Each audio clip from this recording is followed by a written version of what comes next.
U današnjem videu opet čistimo s odmašćivačem, na redu je pečnica.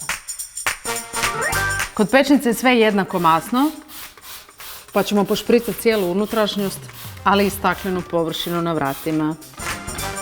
Ostavite 5 minuta da stoji. I tako, do sada.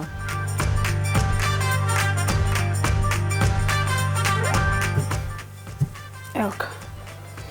Nekad je čišćenje pečnice fakat bilo onak mukotrpni posao od par sati. Ali ovo sad je jedna potpuno druga priča. Ostaviš staklo, fakat je ko novo. Tada, gotova sam. Najmasniji predmet sigurno ovih dana u mojoj kuhinji je ova oktava.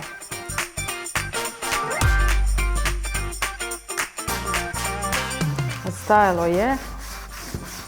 Sad nam ostaje samo malo to izribati.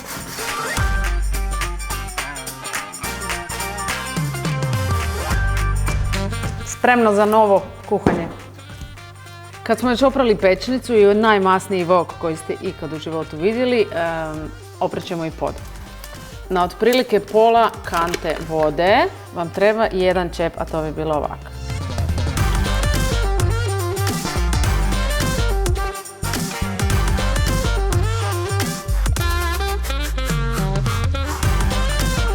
I se sjaji?